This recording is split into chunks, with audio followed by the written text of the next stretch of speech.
শেখ হাসিনার পতন ছিল না, এটা ছিল কোটা বিরোধী আন্দোলন, তারা চাকরি চাচ্ছিল। তারা জোরপূর্বক এখন সংবিধান বিরোধী সমস্ত সিদ্ধান্ত নিতে বাধ্য করার চেষ্টা করছে গণভোটের তাবিজটা ব্যবহার করে।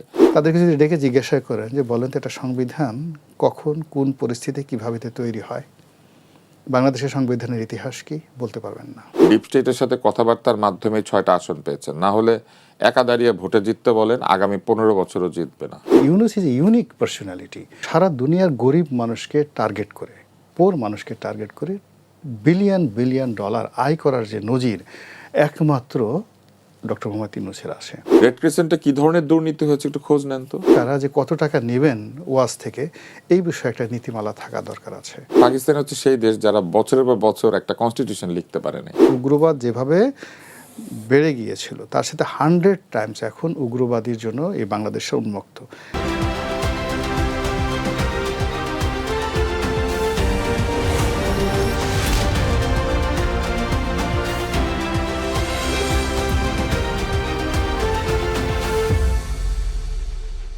দর্শক, স্বাগত জানাচ্ছি কালের সংলাপে।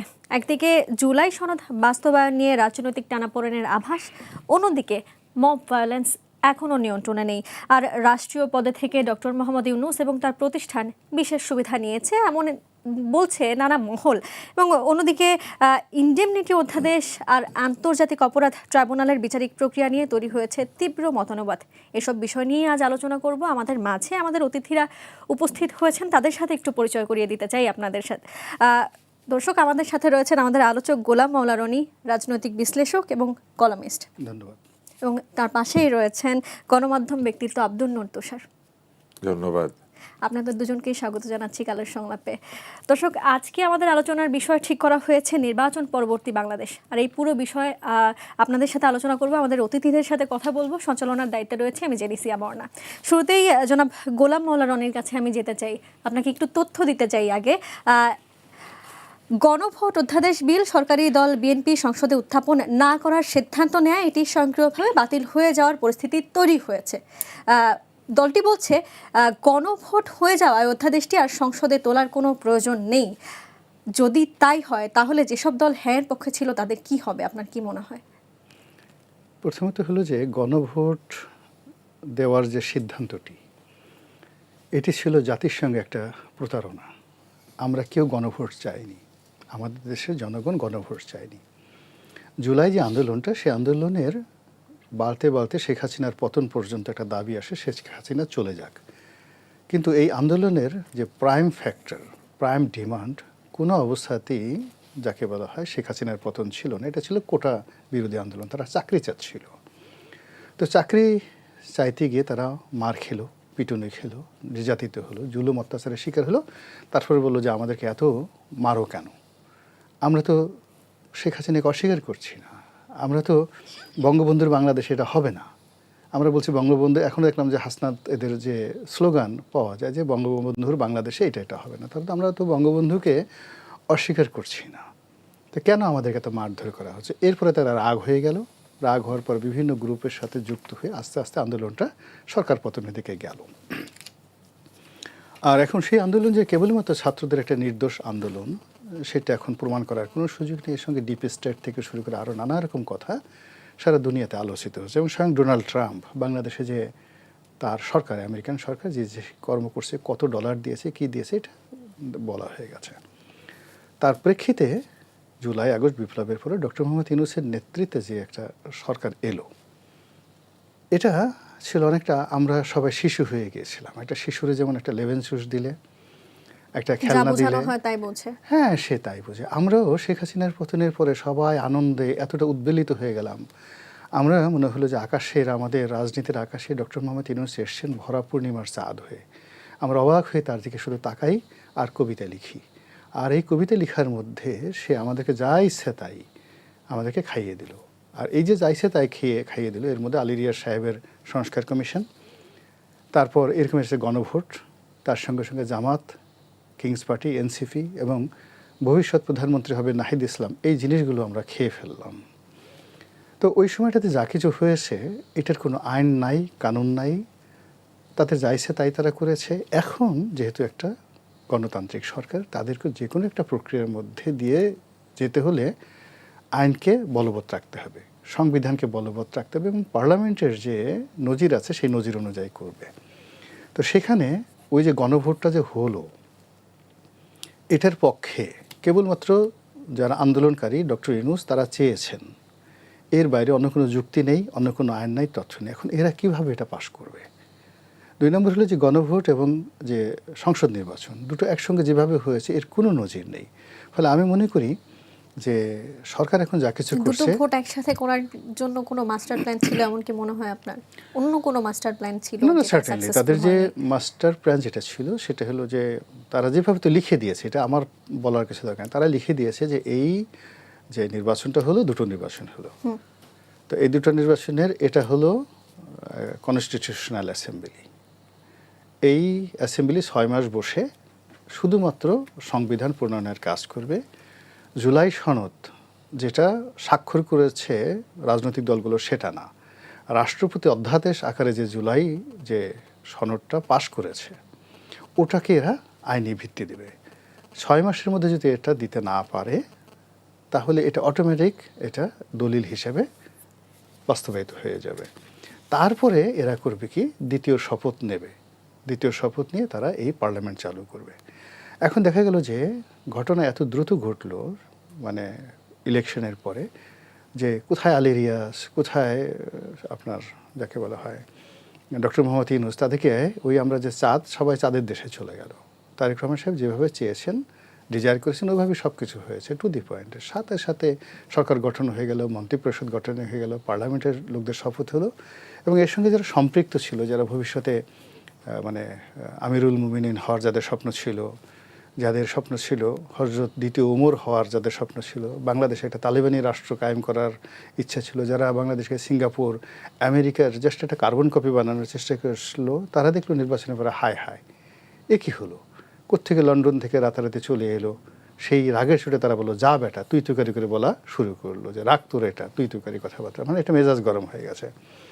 এখন পুরো পরিস্থিতি এমন একটা পর্যায়ে চলে এসছে, যেভাবে তারেক রহমান সাহেব তাদের 1-11 তো মন্ত্রীও হয়েছে। হ্যাঁ 1-11 মানে 1-11 সেটা হয়েছে, বাট হয় কি শুনেন, ক্ষমতা এমন একটা ব্যাপার, আজ আপনার সঙ্গে আছে একজন লোক আপনার সিপাহ সালার প্রধান সেনাপতি, কালকে আমি রাষ্ট্রপতি হলাম বা আমি সম্রাট হলাম, ওই দেখা গেল যে ক্ষমতার লোভে আপনার সেনাপতি আপনাকে মেরে আমার সাথে এসে যোগ দেবে। ফলে যারা ছিলেন আগে ডক্টর মোহাম্মদ ইউনূসের সাথে, দ্যাট ওয়াজ দ্য পাস্ট। এখন তারা এমন কোনো গোপন কথা বলে দিয়েছেন আগের সরকারের বা যে যার কারণে নতুন সরকার তাদেরকে মনে করছেন যে এরা হলো আমার জড়োয়া ভাই, আমাদের কলিজার টুকরা, আমার মায়ের পেটের ভাই। এত গোপন কথা তো কেউ বলে না। রাতারাতি তো আপনি শত্রু পক্ষের একজন লোককে আপনি ঘরের মধ্যে ঢুকিয়ে ফেলবেন, এটা কখন হয়? তারা যখন আগের সরকারের যে সাথে যে কাজ করেছে এমনও তো হতে পারে এই সরকারের সাথে সে একই কাজ করতে পারে। না, তাহলে সে একই কাজ করতে পারে, সেটা সেই সরকারের ব্যাপার। ব্যাপার হলো আপনি তো মানুষ অত দীর্ঘমেয়াদে চিন্তা করে না। আপনি এখন চিন্তা করেন যে আমার এখন ভালো লাগছে, গরুর মাংস খেতে আপনার খুব ভালো লাগছে পরোটা দিয়ে, খাওয়ার পরে আপনার পেটে গন্ডগোল হবে, এটা ডাক্তাররা আপনাকে নিষেধ করবে, কিন্তু আপনার জিহ্বা তো আপনাকে নিষেধ করবে না, সে বলবে যে খা খা খা। এখন এই মুহূর্তে হলো তার ক্ষমতায় যাওয়া দরকার, ক্ষমতায় টিকা দরকার। তো ওই যে সে যে 25 তারিখে বাংলাদেশে এলো, ডিসেম্বর মাসে তাহলে কি 25 তারিখে ক্ষমতায় বলো। টিকবার জন্যই আসলে তাকে মন্ত্রিত্ব দেওয়া হয়েছে? এটা আপনার কাছে এটা সেটি মনে হচ্ছে? ক্ষমতায় টিকার জন্য নয়, এখানে তো আসলে শুরুটা হয়েছে লন্ডন বৈঠকের আগের থেকে। এখন সেই লন্ডন যে বৈঠকটা, সেই বৈঠকটা তো জনাব খলিলুর রহমানের নেতৃত্বে অ্যারেঞ্জ হয়েছে, যেখানে বিএনপি চেয়েছিল যে খলিলুর রহমানের পদত্যাগ। তো সেখানে তিনি ডক্টর মোহাম্মদ ইউনূসের সঙ্গে একটা বৈঠক আয়োজন করেছেন। তো এখন যারা বিএনপির অনেক বড় বড় নেতা, তারা 17 বছর শেখ হাসিনার বিরুদ্ধে লড়াই সংগ্রাম করে খালেদা জিয়ার জীবনকে দুর্বিষহ করে ফেলেছেন, তাকে বিরক্ত করতে পারেননি, উল্টে ফেলে আরও তার নানা রকম জটিলতা দেখা দিয়েছে। তো সেখানে খলিলুর রহমান সাহেব একটা বিরোধী পক্ষ থেকে গিয়ে তারেক রহমান সাহেবের সঙ্গে ডক্টর মোহাম্মদ ইউনূসের একটা বৈঠক করে দিয়েছেন এবং সেই বৈঠকে যে সকল কথাবার্তা হয়েছিল সেইগুলো আবার ডক্টর মোহাম্মদ ইউনূসের পাশে থেকে প্রত্যেকটা মুহূর্তে তার কান পড়া দিয়ে তাকে জামাত থেকে আলাদা করে ফেলেছে, তাকে এনসিপি থেকে আলাদা করে ফেলেছে, নাহিদ থেকে আলাদা করে ফেলেছে। এটা চারটিখানি কথা না, নিজের বাপও তো এই কাজ করে না, ভাইও তো এই কাজ করে না, তো সেই কাজে কেন তাকে পুরস্কার দেবে না বলেন? এরপর ধরেন ভারতের সাথে আমেরিকার সাথে তার যে সম্পর্ক, সেই আমেরিকার সাথে সম্পর্কের কারণে দেখেন এই যে এখন 7 তারিখে তিনি যাচ্ছেন মোদির সঙ্গে বৈঠক করার জন্য অজিত দোভালের সঙ্গে বৈঠক করার জন্য। এই কাজটা কি অন্য কাউকে দিয়ে হতো না। তো ভবিষ্যতে সে কি করবে না করবে, এখন তো সে ভালো করছে। তো কাজেই মানে আমরা তো সবাই প্রেজেন্ট টেন্স নিয়ে থাকি আর কি। জি, আমি আমার উত্তর পেয়েছি, ধন্যবাদ। আমি এবার জনাব তুষারের কাছে যেতে চাই। বিরোধী দল বলছে যে বিএনপি সংবিধানের অজুহাতে নানান আদেশ দিচ্ছে, নানান নিষিদ্ধকরণ করছে। এ কথার প্রেক্ষিতে আবার এনসিপি নেতা হাসনাত আবদুল্লাহ বলছে যে গান পার হলে মাঝি কোন দুলাভাই। আপনি কি হাসনাত আবদুল্লাহর সাথে একমত কিনা? না, আমি একমত নই। কেননা বিএনপি তার এই নির্বাচনের আগেই বলেছিল যে জুলাই সনদ বিষয়ক একটি প্রতারণা হয়েছে, যেখানে নোট অফ ডিসেন্ট সহ গণভোট হওয়ার কথা ছিল। অর্থাৎ যেসব বিষয়ে ডিসেন্ট রয়েছে সেগুলি গণভোটে যাওয়ারই কথা না, সেগুলি সংসদে আলোচনা হবার কথা। এবং এই জায়গাতে অন্তর্বর্তী সরকার যেটি করেছিল, জুলাই সনদ যখন স্বাক্ষর হয়েছে তখন সেখানে প্রতিটি জায়গাতে কারা কতটুকু নোট অফ ডিসেন্ট দিয়েছেন সেটা ছিল। হঠাৎ করে অন্তর্বর্তী সরকার বলতে শুরু করলেন যে ডিসেন্ট মানে হচ্ছে দ্বিমত সহ একমত হওয়া। দ্বিমত সহ একমত হওয়া এই শব্দের কোনো অর্থ হয় না। যেমন ধরেন, আপনি জোর করছেন যে আপনি লাল রং পছন্দ করেন না বলে আপনি সাদা রং পরবেন, কিন্তু এই বিষয়ে আপনার পরিবারের অন্তত 6 জন দ্বিমত পোষণ করলো। আপনি বললেন যে এটা ভোটে যাবে, এবং আপনি বললেন আপনারা কি সাদা রং চান নাকি চান না, কিন্তু যারা একমত ছিল না আপনার সঙ্গে, তারা বলেছিল যে না, এই লাল কিংবা সাদা এটা তারা একসঙ্গে বসে একসময় সিদ্ধান্ত নেবে। তো ওই অন্তর্বর্তী সরকার কি করলো, তারা নোট অফ ডিসেন্টগুলি পাশে রেখেছিল এবং রেখে তারা জুলাই সনদ স্বাক্ষর করিয়ে নিয়েছে। তারপরে যখন তারা গণভোটের আদেশ দিয়েছে, সেই আদেশের মধ্যে তারা ওই প্রথম প্রশ্নগুলি আবার একইভাবে জনগণের কাছে দিয়ে দিয়েছে। তারা যদি জনগণের কাছ থেকে হ্যাঁ না শুনবে, তাহলে তো ঐকমত্যের দরকার ছিল না। এই সবগুলি প্রস্তাব এক জায়গায় করে একবারে গণভোটে দিয়ে দিলেই হতো, যে আপনারা বলেন হ্যাঁ অথবা না। কিন্তু তারা সেটা করে নাই। এবং তারা আরেকটি কাজ করেছে, তারা যেটা করেছে সেটা হচ্ছে তারা ওই গণভোটে 4টা প্রশ্ন দিয়ে দিয়েছে। এখন এই 4টা প্রশ্নের মধ্যে আরও প্রশ্ন ভেতরে ভেতরে আছে। সাধারণ মানুষের পক্ষে এতগুলি প্রশ্ন পড়াশোনা করে হ্যাঁ না বলা সম্ভব না। যখন তারা প্রচারণা চালিয়েছে, তখন তারা মূলত 8-10টা বিষয় নিয়ে প্রচারণা চালিয়েছে, সবগুলি নিয়ে কিন্তু বলে নাই। তার মানে কি করলো তারা? প্রথমে তারা 4টা প্রশ্ন ফর্মুলেট করলো, যে 4টা প্রশ্নের মধ্যেই নাকি 30টা প্রশ্ন আছে, আবার মানে মতভেদে 48টা প্রশ্ন আছে। আবার এই 30টা প্রশ্নকে তারা ভাগ ভাগ করেছে, করে জনগণের কাছে বলেছে কেবলমাত্র জনগণের পছন্দ হতে পারে এরকম 8-10টা বিষয়। তারপরে তারা একটা ব্যালট ছাপিয়েছে, যে ব্যালটে আগেই টিক এবং ক্রস দেওয়া। মানে তারা সর্বোচ্চ চেষ্টা চালিয়েছে যাতে মানুষ যে কোনোভাবে বিভ্রান্ত হোক, বুঝে হোক না বুঝে হোক, হ্যাঁ ভোট দেয়। ফলে পুরো প্রক্রিয়াটাকেই তারা বিতর্কিত করে ফেলেছে। এবং এই বিতর্কিত করার পেছনে কিন্তু অন্তর্বর্তী সরকারই ছিল। সরকারের পয়সা খরচ করে গণভোটে প্রচারণা চালিয়েছে। এবং তখন কিন্তু আমরা বারবার বলেছিলাম যে গণভোটের পক্ষে বিপক্ষে প্রচারণা চালানো সরকারের কাজ না। এবং ওই সময় কিন্তু নির্বাচন কমিশন সতর্কও করেছে যে সরকারের কোনো লোকের হ্যাঁ দিতে বলা বা না দিতে বলা আসলে আইনগতভাবে ঠিক না। হঠাৎ করে তারা ওই আইনের উপরে হাত দিতে শুরু করেছিল। তার মানে দেখেন, তারা আসলে এই গণভোটের মাধ্যমে মূলত যেটা চেয়েছে সেটা হচ্ছে তারা যা চেয়েছে সেটাই হোক। এই জনগণকেও তারা ব্যবহার করেছে, রাজনৈতিক দলগুলির বিশ্বাসকে ব্যবহার করেছে।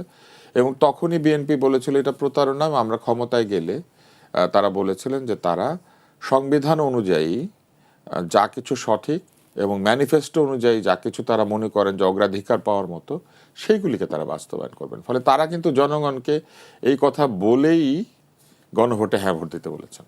এখন এই পক্ষ এই যে নানান উদাহরণ দিচ্ছে, কি যেন একটা উদাহরণ দিয়েছে, এরা তো এমনিতে বাগধারা বোঝে না, হাঁটুর বয়স বললে তারা খুব রেগে যায়। কিন্তু ওরা আবার এই নদী পার হয়ে কাকে বাপ ডাকে, মাঝি কি বাপ ডাকে না কি যেন একটা বলেছে, মাঝি কোন দুলা ভাই, মানে এগুলো আবার বলে। ও মানে কি সুন্দর কথা। আমি জাস্ট এক মিনিট, মানে তারা এটা দাদা বলতে পারতো, তালই বলতে পারতো, কিন্তু দুলাভাই মানে বোনকে মাঝির কাছে বিয়ে দেবে, মানে এরকম একটা। হ্যাঁ, তো মাঝি কোন দুলা ভাই জাতীয় বাগধারা আবার বলে। তাদেরটা ঠিক আছে, আমরা বললে সেটা তারা অপমানিত বোধ করে, অথচ বাগধারাই। তো এরকম একটা স্ববিরোধী চরিত্রের মধ্যে তারা ছিল। এবং তারা যেটা করেছে, তারা জোরপূর্বক এখন সংবিধান বিরোধী সমস্ত সিদ্ধান্ত নিতে বাধ্য করার চেষ্টা করছে গণভোটের তাবিজটা ব্যবহার করে। কিন্তু শুরুতেই এই গণভোটের প্রক্রিয়াটাই অসাংবিধানিক ছিল। প্রথমত, মহামান্য রাষ্ট্রপতি এমন কোনো আদেশ দিতে পারেন না যেটা সংবিধানে তাকে অ্যালাউ করে না। এবং গণভোট আয়োজন করা মূলত আমাদের সংবিধানে নাই এমন একটি বিষয়, এবং এটি একটি মৌলিক বিষয়, এটি একটি নীতিগত বিষয়। সেই নীতিগত বিষয় উনি সংবিধানে কোনো কিছু সংযোজন করে দিতে পারেন না। জানিয়ে অনেক কাজ করা হয়েছে। এখন মহামান্য রাষ্ট্রপতিকে বলতে হবে যে এটাও ওনাকে না জানিয়ে সইটই করে দেওয়া হয়েছে কিনা। কিন্তু দেখেন, পরিষ্কারভাবে বলা রয়েছে যে উনি সংবিধানে কিছু যুক্ত করতে পারবেন না। উনি সংবিধানের অধীনে নতুন আইনে আদেশ দিতে পারবেন, যে আইনগুলি আবার পরবর্তীতে সংসদে আলোচিত হতে হবে, থাকবে অথবা থাকবে না, র্যাটিফাইড হতে হবে। কিন্তু এটা কিন্তু কোনো আইন না, ঠিক আছে? এই যে গণভোট, তাই না, এটা কোনো সংবিধানের অধীনে প্রবর্তিত কোনো আইন না, বরং সংবিধানের মধ্যে একটা বিষয়কে যুক্ত করা, একটা প্রসেসকে যুক্ত করা।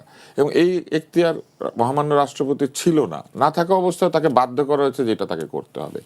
রাষ্ট্রপতির উপর কি ধরনের অত্যাচার হয়েছে সেটা তো উনি নিজেই বলেছেন। উনি বলেছেন যে ওনার চেষ্টা ছিল যতটুকু পারা যায় সংবিধান রক্ষা করা। এনএসএফ সার্টিফাইড স্বজন সিপিবিসি পাইপ। পাইপ ভালো তো লাইফ ভালো। এবং জাতীয়তাবাদী দলও চেষ্টা করেছে সংবিধান রক্ষা করা। একটা বিষয় মনে রাখতে হবে যে মুক্তিযুদ্ধের মাধ্যমে অর্জিত যে সংবিধান, এটাকে অন্য লিখে দিয়েছে, এটাকে ছুঁড়ে ফেলতে হবে, এটাকে কেটে ফেলতে হবে, এটাকে দরকার নাই। আলী রিয়াজ সাহেব নাকি সারাক্ষণে ঐকমত্য কমিশনে বলতেন এই সাদা বইটা, মানে উনি সংবিধান বলতো এটাকে রাজি ছিলেন না। কিন্তু এই সংবিধানটা মুক্তিযুদ্ধের মধ্যে দিয়ে হয়েছে, এবং জাতীয়তাবাদী দলের যিনি প্রতিষ্ঠাতা তিনি একজন মুক্তিযোদ্ধা, এবং একজন বেসামরিক পর্যায়ে যারা জীবিত মুক্তিযোদ্ধা তাদের মধ্যে সর্বোচ্চ খেতাবপ্রাপ্ত একজন। এবং এই মুক্তিযুদ্ধে তার অবদান অস্বীকার করার কোনো উপায় নাই। তারা কি কারণে মুক্তিযুদ্ধের সংবিধানকে এইভাবে ছুঁড়ে ফেলে দিবে, তারা সেটা সহ্য করবে? এটা তো হওয়ার কথা না। রাজনৈতিক প্রয়োজনে নানান ধরনের শত্রুতা মিত্রতা মানুষের মধ্যে স্থাপিত হয়। এটাকে বলে হচ্ছে রাজনৈতিক কারণে এক ধরনের অস্থায়ী মিত্রতা, এবং এগুলার কিছু মেয়াদ থাকে। যেমন এনসিপি যখন জামাতের সঙ্গে গিয়েছে, তারা কিন্তু বলেছে আদর্শে তারা ঐক্য করে নাই, তারা নির্বাচনের ঐক্য করেছে, মানে ভোটে জেতা হারার। আবার ওরাই আবার বলে কি এক সময় তো জামাতকে নিয়ে বিএনপি নির্বাচন করেছিল। এখন ওনারা যখন জামাতের সাথে যায় ওইটা নির্বাচনী সমঝোতা, আর বিএনপির সাথে গেলে ওটা মুক্তিযুদ্ধের বিরোধিতা। এইবার বিএনপি অন্তত এই ব্যাপারটা প্রমাণ করতে পেরেছে যে মুক্তিযুদ্ধের যে সংবিধান সেইটাকে তারা অধিকতর শ্রদ্ধা করে এই এনসিপি এবং জামাতের চেয়ে। এবং এইটাই আসলে এনসিপিকে খেপিয়ে তুলেছে। প্রথমত তারা তো আপোষের মাধ্যমে এবং ডিপ স্টেটের সাথে কথাবার্তার মাধ্যমে 6টা আসন পেয়েছেন। না হলে একা দাঁড়িয়ে ভোটে জিততে বলেন, আগামী 15 বছরও জিতবে না, জাস্ট একা দাঁড়াতে বলেন। অনেক রাজনৈতিক বিশ্লেষক তো বলেন যে তাদেরকে অল্প কিছুদিন পর আর খুঁজে পাওয়া যাবে। আমি এইটুকু বলবো না, আমি শুধু বলবো যে আমার সাথে দাঁড়াতে বলেন, আমারও ভোট বাজেয়াপ্ত হবে, মানে জামানত তাদেরও হবে, কিন্তু তাদের চেয়ে বেশি ভোট পাবো। বাজেয়াপ্তদের মধ্যেও যদি একটা নির্বাচন হয় তারা কম ভোট পেয়ে বাজেয়াপ্ত হবে। এটার প্রমাণ কিন্তু ছাত্র রাজনীতিতে তারা দিয়ে ফেলেছে। তাদের একটা ছাত্র দল ছিল, সেটা নির্বাচনে দাঁড়ানোর পরে তাদের মিত্রদের কাছেই তারা বাজেয়াপ্ত, মানে কি চূড়ান্ত বাজেয়াপ্ত হয়েছে, 250, 300, 500 ভোট পেয়েছে। তাহলে বুঝেন যারা বাজেয়াপ্ত হয় তাদের মধ্যে সর্বনিম্ন ভোট পেয়ে বাজেয়াপ্ত।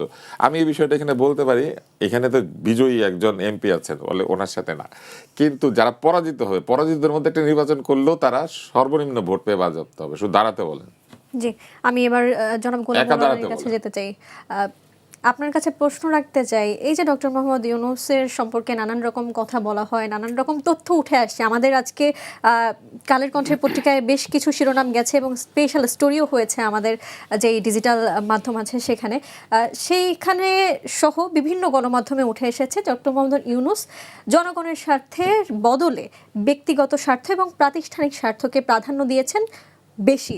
এবং একজন রাষ্ট্রনায়কের ক্ষেত্রে যদি বলা হয়, বা একজন রাষ্ট্রের প্রধান হিসেবে তিনি যেই কাজগুলো করেছেন, আসলে সেই কাজগুলোর যদি আমরা অভিযোগ হিসেবে ধরি বা অপরাধ হিসেবে ধরি, এই দায়ভার কি আসলে তার কতখানি হয়, বা তার বিরুদ্ধে আইনি ব্যবস্থা আমরা কতখানি নিতে পারি, দেশের মানুষ কতখানি নিতে পারে, দেশের আইন কতখানি নিতে পারে? আইনের ব্যাপার না, প্রথমত হলো যে আমাদের সবার উচিত তার কাছে গিয়ে তার হাত ধরে পা ধরে ক্ষমা চেয়ে আসা। এর কারণ হলো যে আমরা পুরো জাতি, মূলত তিনি একজন ব্যবসায়ী, একজন কর্পোরেট পার্সোনালিটি, হি যে মার্কেটিং জেনিয়াস এবং স্টোরি টেলার। সারা দুনিয়াতে গল্প বলার ক্ষেত্রে অনবদ্য গল্প বলতে পারেন। আমি এ যাবৎ যত নারীর হাসি দেখেছি এই পৃথিবীতে, সবচেয়ে আমার কাছে মেরিলিন মনরোর হাসি আমার কাছে সব সুন্দর লাগে। কিন্তু ডক্টর মোহাম্মদ ইউনূস যে প্রাণবন্তভাবে হাসেন, 100টা মেরিলিন মনরো যদি তার পাশে দাঁড় করানো হয়, ডক্টর মোহাম্মদ ইউনূসের হাসির কাছে মেরিলিন মনরোর হাসি কোনো হাসি আপনি না। মুগ্ধ হয়েছেন ডক্টর মোহাম্মদ ইউনূসের অসাধারণ। কর্মকাণ্ডে? আমি বলছি মানে এই হলো তার কোয়ালিটিগুলো। কিন্তু তিনি কখনো রাজা হতে চাননি, কখনো রাজনীতিবিদ হতে চাননি। আপনি দেখাতে পারবেন না সে কোনোদিন বলছে যে আমি রাজনীতিবিদ হব, রাষ্ট্র ক্ষমতা আমি চাই। আমরা জোর করে এই লোকটাকে বসিয়েছি, হয়তো ডিপ স্টেটের, হয়তো কোনো পত্রিকা হাউজের, হয়তো কোনো বুদ্ধিজীবী, হয়তো কোনো এনজিওর যারা গ্রুপ, তাকে এই লোকটাকে বসিয়েছে। বসার পরও তিনি কেঁদেছেন, বলছেন আমি এখানে থাকতে চাই না, আমি এখান থেকে চলে যাব, আমি আমার আপন ভুবনে চলে যাব। তো এই কথা উনি সবার কাছে বলেছেন। ওনার মধ্যে তো আমি কোনো হিপোক্রেসি দেখি না। ফলে অ্যাজ এ কর্পোরেট পার্সোনালিটি হিসেবে সে তো তার গ্রামীণ ফোনের কথাই চিন্তা করবে, সে তো তার নিজের স্বার্থের কথা চিন্তা করবে, সে তো তার যে বান্ধবী, ডান দিকের বান্ধবী, বাম দিকের বান্ধবী, তাদের কথা চিন্তা করবে, ভাতিজার কথা চিন্তা করবে, স্ত্রীর কথা চিন্তা করবে, সন্তানদের কথা চিন্তা করবে। ফলে এই কাজের মধ্যে তো আমি কোনো অস্বাভাবিক কিছু দেখি না। আমরা বরং তার কাছ থেকে কেন রাষ্ট্রনায়ক সুলভ আচরণ আশা করছি? সে তো কোনোদিন রাজনীতিই করে নাই। বিশ্ববিদ্যালয়ে কোনোদিন বলেছে যে ঠিক আছে আমি মুসলিম লীগ করলাম পাকিস্তান আমলে, অথবা আমি রাজাকার হলাম, অথবা আমি মুক্তিযোদ্ধা হলাম? সে কিছুই হয়নি। সে তার মতো করে লেখাপড়া করেছে, টিচার হয়েছে। তারপরে তার মনে হলো যে আমার অনেক টাকা দরকার। সেই টাকা বানানোর জন্য সেটা কৌশল অবলম্বন করেছে, সেটা পদ্ধতি উদ্ভাবন করেছে। এবং আমার এই পৃথিবীতে ধরুন ইলন মাস্ক যে টেসলা আবিষ্কার করেছে, এটা তার নিজের আবিষ্কার নয়। নিকোলাস টেসলার একটা থিমকে সে মার্কেটিং করে আজকের এই পর্যায়ে চলে আসছে। কিন্তু Yunus is a unique personality, যার পুরোটাই তার নিজস্ব মস্তিষ্ক প্রসূত। কি করে প্রান্তিক জনগোষ্ঠীর কোটি কোটি, শুধু বাংলাদেশ না, আমি আমেরিকাতে দেখে এসেছি, সেখানে ডক্টর ইউনূসের আমেরিকান যে গ্রামীণ ব্যাংক অনেক বড় এস্টাবলিশমেন্ট, বাংলাদেশের চেয়ে অনেক বড়। তো সারা দুনিয়ার গরিব মানুষকে টার্গেট করে, পোর মানুষকে টার্গেট করে বিলিয়ন বিলিয়ন ডলার আয় করার যে নজির একমাত্র ডক্টর মোহাম্মদ ইউনূসের আসে। তো এই মানুষের হাতে আমরা ধনীদের যে ট্যাক্স, এগুলো আমরা তুলে দিয়েছি। এই মানুষের হাতে আমরা বাংলাদেশ ব্যাংক তুলে দিয়েছি, সেন্ট্রাল।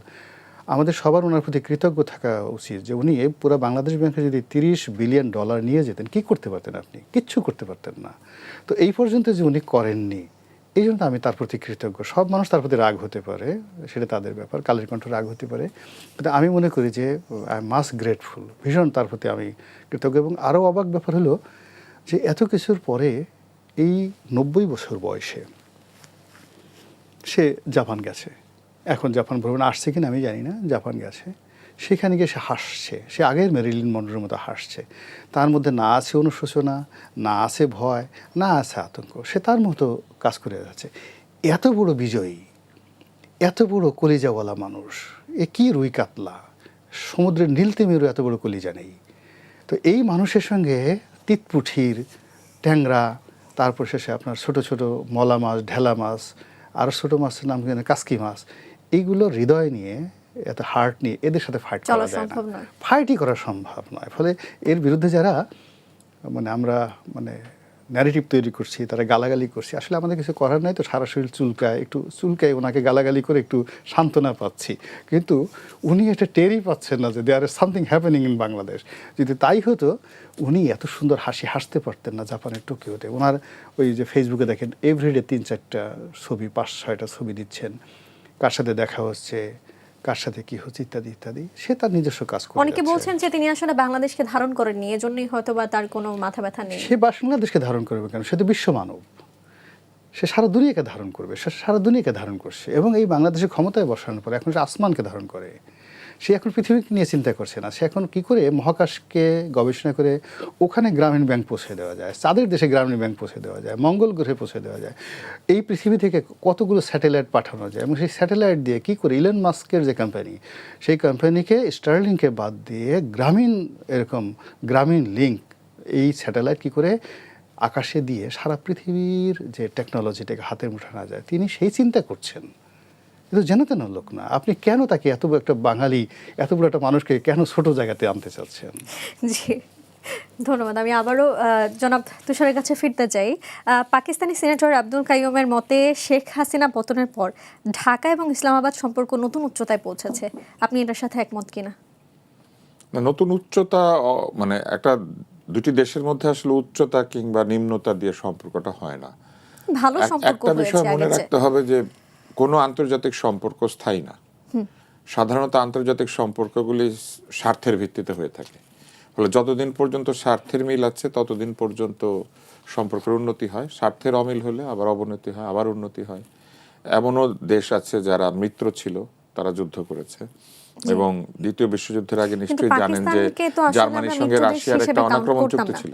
যে পাকিস্তানকে তো বাংলাদেশি মানুষরা বা আমরা খুব সাধারণভাবে মিত্র দেশ হিসেবে কাউন্ট করতাম না কখনো। হ্যাঁ, রাষ্ট্র বা সরকারের সঙ্গে আমাদের রাষ্ট্র বা সরকারের মতের অনেক অমিল ছিল। পাকিস্তানের মানুষের সঙ্গে আমাদের মানুষের কোনো শত্রুতা ছিল না, কখনোই ছিল না। কারণ একই দেশের নাগরিক ছিল, তারা যেভাবে অত্যাচারিত হয় তাদের দেশে, ওই একইভাবে আমরা অত্যাচারিত হয়েছি এবং এখনো কিন্তু পাকিস্তান অত্যাচার চলে। আপনি নিশ্চয়ই জানেন যে পাকিস্তানের অনেক প্রদেশ আছে, তারা এখনো ভাষার অধিকারের জন্য লড়াই করে, তারা এখনো গণতান্ত্রিক অধিকারের জন্য লড়াই করে। এমনকি তারা তাদের দেশে ভোটে নির্বাচিত প্রেসিডেন্ট জেলখানায় থাকে। তো তাদের দেশে তো গণতন্ত্র নাই, আসলে কোনোদিনই ছিল না। এবং পাকিস্তান হচ্ছে সেই দেশ যারা বছরের পর বছর একটা কনস্টিটিউশন লিখতে পারে নাই।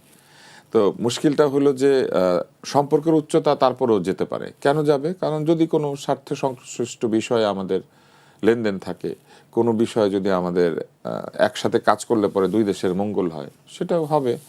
উনি যদি মনে করেন যে এই মানে যিনি ওই পাকিস্তানের যিনি মন্ত্রী, উনি যদি মনে করেন যে এই উন্নতির কারণ হচ্ছে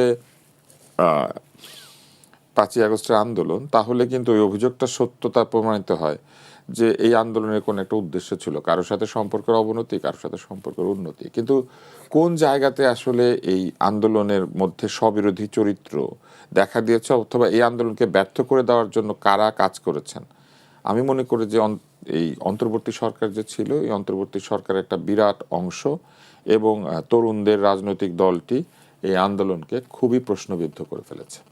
কেননা কথা ছিল তারা একটা সমতা ভিত্তিক রাষ্ট্র এবং সরকার তৈরি করবেন, কিন্তু দেখা গেল তাদের আচরণ সবচেয়ে বেশি অসম এবং সবচেয়ে বেশি অগণতান্ত্রিক। কথা ছিল ট্যাগের রাজনীতি যে আওয়ামী লীগ করতো, সেই ট্যাগের রাজনীতি থাকবে না, কিন্তু তারা কি করলেন? তারা নিজেরা ট্যাগ করতে শুরু করলেন। কথা ছিল অপমানের সংস্কৃতি বন্ধ হবে, মানুষকে সম্মান দেয়া হবে। দেখা গেল যে তারা অপমানের সংস্কৃতি তৈরি করলেন, লোকজনকে তারা জুতার মালা ঝুলানো, নানানভাবে অপমান করা, ছবি ব্যবহার করে কুৎসিত আচরণ করা, এগুলি তারা করতে শুরু করলেন। তারপরে তারা কি করলেন? তারা বিভিন্ন ধরনের বেনিফিট নিতে শুরু করলেন এবং সেই বেনিফিট নেওয়ার একেবারে সম্মুখভাগে থাকলেন কে? সেই সরকারের প্রধান উপদেষ্টা। আপনি সেই সরকারের কথা যখন তুললেন, এর মাঝেই আপনাকে একটি প্রশ্ন করতে চাই, একটু তথ্য দিয়ে করতে চাই। ইউনূস সরকারের সময় স্বাস্থ্য খাতে প্রায় ৪১,৯৩৮ কোটি টাকার বরাদ্দ থাকার পরও টিকার সরবরাহ স্বাভাবিক রাখেননি নূরজাহান বেগম। প্রশ্ন যে শিশুদের জীবন রক্ষাকারী টিকা আসলে কেন নিশ্চিত করলেন না এই স্বাস্থ্য ওনাদের মধ্যে উপদেষ্টা? একটা প্রবণতা ছিল, আপনি যদি খোঁজেন তাহলে দেখবেন নূরজাহান বেগমকে যখন স্বাস্থ্য উপদেষ্টা করা হয় ওই আগস্ট মাসেই, আমি প্রথম ব্যক্তি যিনি ওই দিনই এসে একটা রিলে বলেছিলাম ফেসবুকে যে এটা একটা ভুল সিদ্ধান্ত এবং এটা ঠিক হচ্ছে না। তখন ট্রল করা শুরু করলো কি উনি উপদেষ্টা হইবার চায়। এখন ধরেন একটা ম্যানহোলের ঢাকনা খোলা, আমি তো রনি ভাইয়ের মতো বলি আর কি, আমি বললাম যে ম্যানহোলের ঢাকনাটা বন্ধ করা দরকার, একজন বললো কি উনি ম্যানহোলের ঢাকনা বেচতে চায়, তো শুরু করলো। কিন্তু দেখেন ওনাদের মধ্যে একটা প্রবল প্রবণতা কি ছিল জানেন? স্বাস্থ্য খাত থেকে শুরু করে সকল খাতে ওনারা আগের সরকারকে দুর্নীতিগ্রস্ত এটা প্রমাণ করবেন এবং তারপরে তারা এমন এক বিকল্প হাজির করবেন যেটা সস্তা, যেটা অতি উপযুক্ত। এইচপিএনএসপিতে তারা স্বাক্ষর করতে রাজি হন নাই এবং এইচপিএনএসপি স্বাক্ষর করেন না, অনেক দেরিতে এই এইচপিএনএসপির বিষয়টির ব্যাপারে কথাবার্তা বলেছেন। এইটা একটা হচ্ছে স্বাস্থ্য ব্যবস্থার একটা চুক্তি, যে চুক্তির মাধ্যমে এই বিষয়গুলিকে নিয়ন্ত্রণ করা যায়। এবং স্বাস্থ্য ব্যবস্থায় একটা এই কর্মসূচি আছে যেখানে এই যে টিকা সংগ্রহ বা এগুলিকে দ্রুততর করার জন্য একটা প্রক্রিয়া ছিল। হ্যাঁ, এবং এটার জন্য বারবার এই স্বাস্থ্য অধিদপ্তর থেকে চিঠিও দেওয়া হয়েছে যে এটাকে ক্ষতিগ্রস্ত হবে। এবার আমি আপনাকে একটা মজার জিনিস বলি, আমাদের সরকার এটা কিন্তু এই এইচপিএনএসপি এবং এই প্রোগ্রামের আওতায় এইডস রোগীদেরকে ওষুধ দেয়। এই ওষুধ সংগ্রহটা বন্ধ হয়ে গিয়েছিল। ও মাই গড। আচ্ছা, এই যে কালাজ্বর, যক্ষা, এদেরকে আমরা বিনামূল্যে ওষুধ দেই, এটা বন্ধ হয়ে গিয়েছিল। অনেকগুলি অসুখ রয়েছে যে অসুখগুলিতে সরকার গরিব মানুষদেরকে এবং যারা ভালনারেবল গ্রুপ তাদেরকে ঔষধ প্রদান করে এই স্বাস্থ্য অধিদপ্তরের মাধ্যমে, এগুলি বন্ধ হয়ে গিয়েছিল, প্রোগ্রামগুলি বন্ধ, এইডসের প্রোগ্রাম বন্ধ হয়ে গিয়েছিল। এবং আজকে আপনি জানবেন হয়তো রাজশাহীতে এইডস ধরা পড়ছে, যেটা রোহিঙ্গা ক্যাম্পে প্রত্যেক বছর এই এইডসের সংখ্যা বৃদ্ধি পাচ্ছে। এরকম একটা অবস্থায় তারা এই কাজটি ঠিক মতো করেন নাই। এবং টিকার বেলাও তারা যেটা করেছেন, টিকা সংগ্রহে দুর্নীতি আছে, হ্যান আছে, ত্যান আছে বলে তারা আরও সস্তায় টিকা সংগ্রহ করবেন, এসব কথা বলেছেন। কিন্তু মূল বিষয় সেটা ছিল না। আপনি জানেন নিশ্চয়ই যে ক্রয়ের মাধ্যমে দুর্নীতি বা আদেশের মাধ্যমে দুর্নীতি অন্তর্বর্তী সরকারের সময় বন্ধ হয় নাই। অন্তর্বর্তী সরকারের সময় দুর্নীতিতে বাংলাদেশ এক ধাপ পিছিয়ে গিয়েছে, যেটা উন্নতি হওয়ার কথা ছিল। নিয়মটা হচ্ছে এরকম যে আপনি যদি দুর্নীতির সূচকে যদি 1 থাকেন, আপনি সবচেয়ে বেশি দুর্নীতিগ্রস্ত। তো বাংলাদেশ ছিল 14, হয়েছে 13, তার মানে এক ধাপ পিছিয়ে গিয়েছে অন্তর্বর্তী সরকারের সময়। ট্রান্সপারেন্সি ইন্টারন্যাশনালি বলেছে। এখন এই স্বাস্থ্য খাতে তারা কি করেছেন, তারা এই টিকা সংগ্রহের বিষয়টিকে মানে দেরি করে ফেলেছেন। এবং আরও একটা কাণ্ড করেছেন, অসংখ্য টিকা দানকারী যে কর্মী রয়েছে তাদের সঙ্গে যে চাকরির যে শর্তাবলী অন্যান্য বিষয়ে তারা সঠিক আচরণ করেন নাই বলে একটা সময় তারা ধর্মঘটে চলে গিয়েছিল। তারা আরও কাণ্ড করেছেন, এইসব বিষয়ে তথ্য দেওয়ার জন্য তথ্য আপা বলে একদল মহিলা আছেন, যাদেরকে ফোন করলেই তথ্যগুলি, সরকারি তথ্যগুলি পাওয়া যায়। তাদেরকে আপনি প্রশ্ন করবেন, তারা আপনাকে তথ্য দিবে। হ্যাঁ, ফোন করলেই তারা তথ্য দেন। এদেরকে চাকরিচ্যুত করে দিয়েছেন। এইরকম অসংখ্য কাজ করেছেন, যেটা সরাসরি টিকার সাথে সম্পৃক্ত না হলেও টিকাদান কর্মসূচিকে নানান দিক থেকে যে সহায়তা করে, এই কাজগুলিকে তারা ক্ষতিগ্রস্ত করেছেন। এবং এই ক্ষতিগ্রস্ত করার মাধ্যমে তারা টিকা প্রদানের বিষয়টিকে, যেটা দ্রুত ছিল, সেটাকে ধীরগতি করে দিয়েছেন। এবং টিকা নিয়ে মানুষের মনে এক ধরনের বিষয় রয়েছে। সব টিকার কার্যকারিতা একই রকম না। যেমন হামের টিকা দেওয়া হয় 9 মাস এবং 15 মাস বয়সে, এবং বিগত সরকারের সময়, মানে অন্তর্বর্তী সরকার আগের সরকারের সময় MMR বলে একটা টিকাকে ইন্ট্রোডিউস করা হয়েছিল বাংলাদেশে, যেটা একই সাথে মিজলস, মাম্পস এবং রুবেলা, এই 3টা টিকা। এবং এই টিকাটা 9 মাস এবং 15 মাস বয়সে দেওয়া হয়।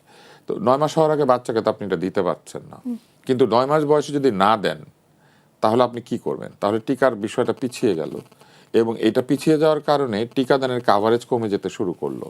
হামকে 90% উপরে টিকা দিলে হামের যে প্রতিরক্ষা, মানে হার্ড ইমিউনিটি, সেটা রক্ষিত হয়, অর্থাৎ সমাজে হাম ছড়িয়ে পড়ার যে বিষয়টি, সেটাকে বন্ধ করা যায়।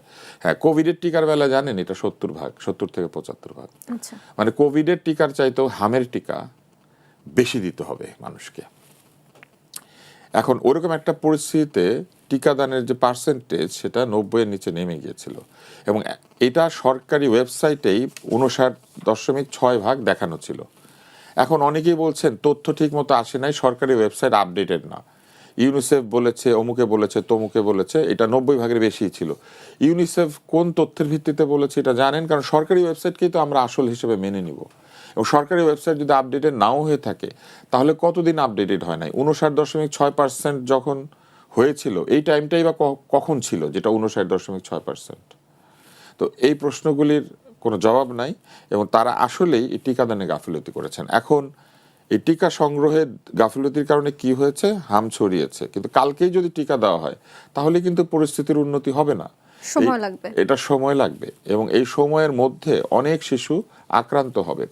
এবং হামে আক্রান্ত হলে কি হয় জানেন? হামে আক্রান্ত হলে এই হামের যে গোটা গোটা ওঠে না, এই হামের গোটা নিউমোনিয়া তৈরি করে। কেননা এই হাম কিন্তু যদি শরীরের বাইরে হচ্ছে ব্যাপারটা তা নয়, শরীরের যেখানে আবরণী আছে সেখানেই এই হামের রিয়াকশন হয়। এবং ফুসফুসের যে আবরণী, সেটা ক্ষতিগ্রস্ত হওয়ার কারণে নিউমোনিয়া হয়। তারপরে চোখের স্থায়ী ক্ষতি হতে পারে, এবং শরীরের বিভিন্ন জায়গায় এই ক্ষয়ক্ষতি হতে পারে। পুরুষ বাচ্চার আরো বেশি ক্ষয়ক্ষতি হতে পারে। তো এই কারণে, এবং মৃত্যু তো আপনারা দেখতেই পাচ্ছেন, কিডনির ক্ষতি হতে পারে। তো এইরকম একটি ভয়াবহ অসুখকে তারা আমলেই নেন নাই, উল্টা তিনি কি করেছেন দেখেন। আমি শুধু 3টা কথা বললে বুঝবেন।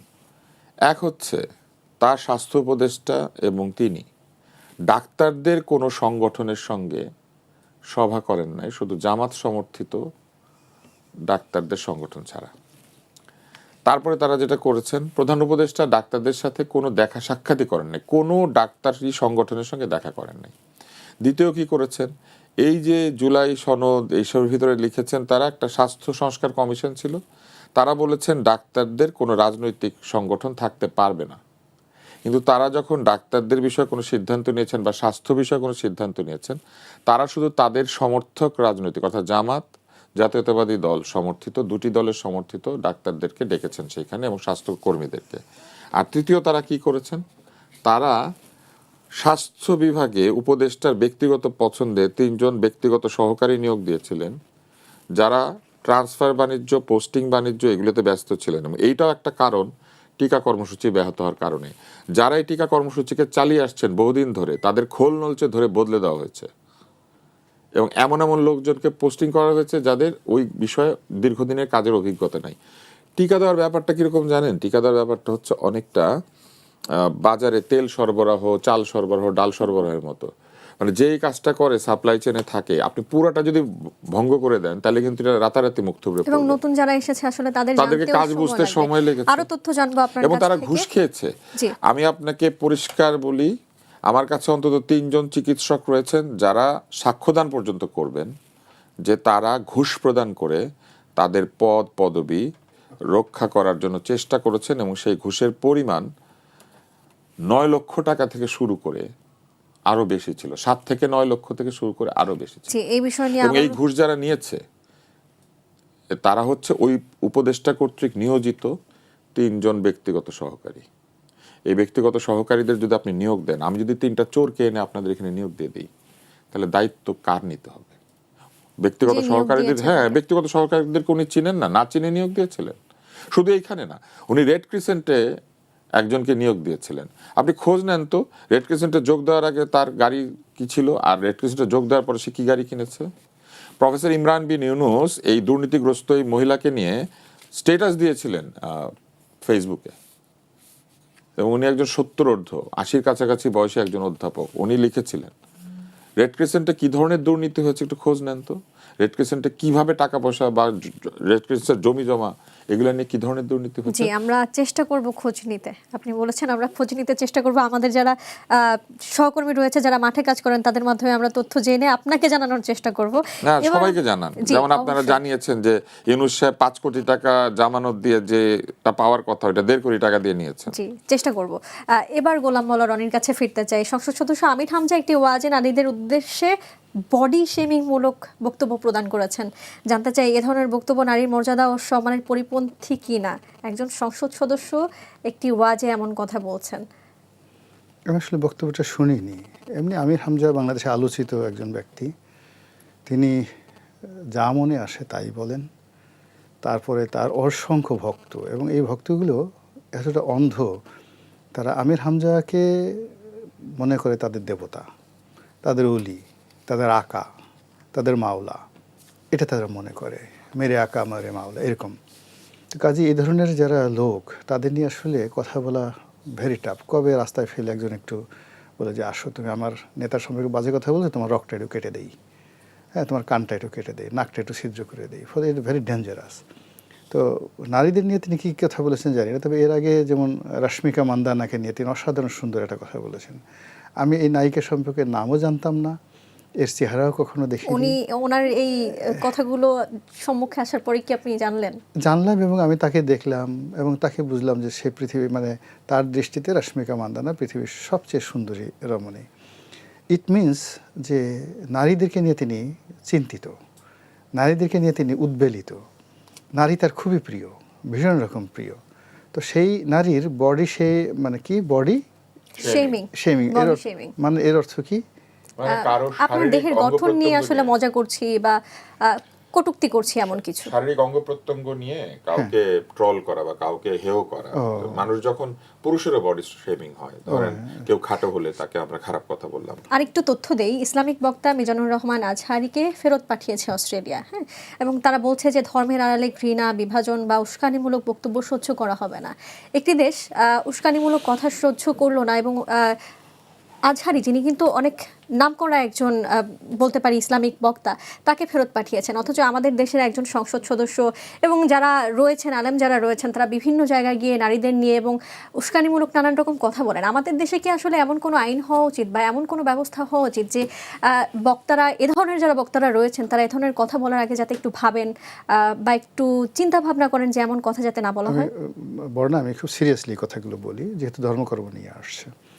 আমি যখন সংসদ সদস্য ছিলাম, সামহাও ধর্মমন্ত্রী আমার নির্বাচনী এই এলাকার পাশের আমার চাচার সম্পর্কে। এই কারণে ইসলামী ফাউন্ডেশন নামক যে সংগঠনটি, এর সাথে আমার আসলে সেই ৮৬ সন থেকে একটা সম্পর্ক, এরশাদের জমানা থেকে। তো বাংলাদেশের ইসলামিক ফাউন্ডেশন, ধর্মকর্ম, এবং আমি যখন এমপি ছিলাম, আমি অন্তত ওই ইসলামিক ফাউন্ডেশনের মেন্টর হিসেবে কয়েক হাজার ইমামকে আমার ক্ষুদ্র বুদ্ধি অনুযায়ী প্রশিক্ষণ দেওয়ার আমার সুযোগ হয়েছিল। তো এরকম অনেক ইমাম আছেন, বড় বড় ইমাম আছেন, হয়তো আমার সুযোগ হয়েছিল তাদেরকে বিভিন্ন বিষয়ে বলার। আমার কাছে যেটা মনে হচ্ছে যে ইসলামিক ফাউন্ডেশনকে একটা শরিয়া বোর্ড করে বাংলাদেশে কারা কারা বক্তব্য দেবেন ওয়াজের ময়দানে, তাদের ইজমার সম্পর্কে, কেয়ার সম্পর্কে, জ্ঞান সম্পর্কে, গরিমার সম্পর্কে, ফাইন্যান্সিয়াল যে স্ট্যাবিলিটি সম্পর্কে, এমনকি তারা যে কত টাকা নেবেন ওয়াজ থেকে, এই বিষয়ে একটা নীতিমালা থাকা দরকার আছে। তা না হলে এটা কিন্তু আমাদের ৮০-র দশক পর্যন্ত, এরশাদের জমানা পর্যন্ত চমৎকারভাবে এই ওয়াজের যে মাহফিলটা, যে তারা কিন্তু এক একটি ওয়াজে প্রচুর টাকা নেন এবং তারা কিন্তু এরকমও দেখা গেছে যে হেলিকপ্টারে করে তারা শুধু এই ওয়াজের টাকা না। আমি এটা নিয়ে খুবই অসন্তুষ্ট। আমি একবার হলো কি, এরকম এক বড় ওয়াজিন সম্পর্কে একটা কথা বললাম, একটা স্ট্যাটাস দিলাম। ও মাই গড, উইদিন ১-১.৫ ঘন্টার মধ্যে দেখা গেল কে বা কারা এসে আমার ঘরের মধ্যে, মানে বাসায়, ধানমন্ডির বাসায় ডিম মেরে চলে গেছে। এদের এত, মানে তারা একটা জঙ্গি গ্রুপ তৈরি করে ফেলেছে বাংলাদেশে। It is very dangerous. ফলে সরকারকে যদি মানে আন্তর্জাতিক নিষেধাজ্ঞা থেকে বাঁচতে হয়, সরকারকে যদি জঙ্গি তকমা থেকে বাঁচতে হয়, যেভাবে কিন্তু বিএনপির কপাল খারাপ, বিএনপি কিন্তু জামাত বিএনপির ওই জোটের সময় সারা দুনিয়াতে ব্ল্যাক লিস্টেড হয়ে গেছে। বিকজ ওই সময়টাতে বাংলাদেশে যেভাবে উগ্রবাদ যেভাবে বিস্তার লাভ করেছে, এখন কিন্তু তার চাইতে, অর্থাৎ ২০০১ সনে থেকে ২০০৬ সনে বাংলাদেশের যে পরিবেশ প্রেক্ষাপট ছিল, সেই তুলনায় উগ্রবাদ যেভাবে বেড়ে গিয়েছিল, তার সাথে 100 টাইমস এখন উগ্রবাদীর জন্য এই বাংলাদেশে উন্মুক্ত। আপনি দেখেন যে ডক্টর মোহাম্মদ ইউনূসের সরকারের সময়টাতে পুরোটাতেই কিন্তু এই মব যা কিছু হয়েছে, তার একটা বিরাট কিন্তু ধর্মীয় মব, তো রিলিজিয়াস মব, মাজার ভেঙে ফেলছে, এর চুল কেটে ফেলছে, ওকে মেরে ফেলছে। এবং এই যেখানে আরেকজন লাগছেন, একজন ন্যাংটা বাবার একটা মাজার আছে, ওখানে একটা মাহফিল হচ্ছিল, দেখা গেলো যে এরা গিয়ে কিন্তু সেটা বন্ধ করে দিয়েছে। মব কিন্তু বন্ধ হয়নি, এই যে জাস্ট গতকালকের ঘটনা। তো কাজেই আমার কাছে মনে হচ্ছে যে ধর্ম মন্ত্রণালয় এবং ইসলামিক ফাউন্ডেশন, তাদের উচিত হলো, সুলেমান লেকটার মাজারের কথা হ্যাঁ, বলছেন, আমি নিশ্চয়ই। সেটা কথা বলছি। তো এদের আসলে এই ব্যাপার উচিত কি, আপনি যখন কোনো একটা মানুষকে ইন্টেলেকচুয়ালি, আপনি যদি ধরেন একটা বড় ওয়াজেন, ধরেন আমির হামজার কথা চিন্তা করেন, আব্বাসির কথা চিন্তা করেন, আব্বাসি বলতেছে আমি সব জানি, আমার সে কেউ জানে না। এখন তুষার ভাই যেটা আছে, সে ডাক্তারই জানে। এখন তার কাছে যদি ও এসে বলেন তো ওজুর কয় ফরজ, নাহমাদুহু ওয়ানাস্তাইনুহু, এটার অর্থ কি, কোরআনের ওঠে কি, সে তো বলতে পারবে না।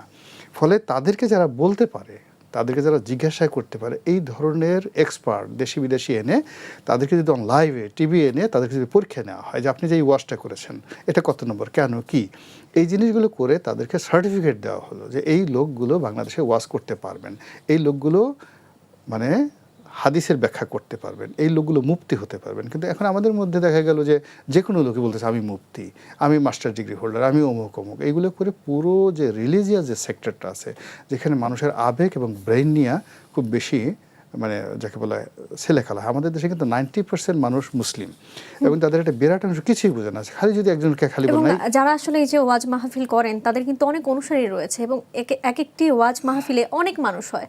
তো একজন বক্তা যদি আসলে তার বক্তব্যে অশ্লীলতা, নানান রকম বিদ্বেষ, অপমান, ইতিহাস বিকৃতি, এ ধরনের কথা আসলে বলেন, সেই মানুষগুলোও কিন্তু আসলে মোটিভেটেড হয়। সেক্ষেত্রে যারা আসলে বক্তব্য দেন, তাদের নিশ্চয়ই সচেতন হওয়া উচিত। তাদের সচেতন হবে না।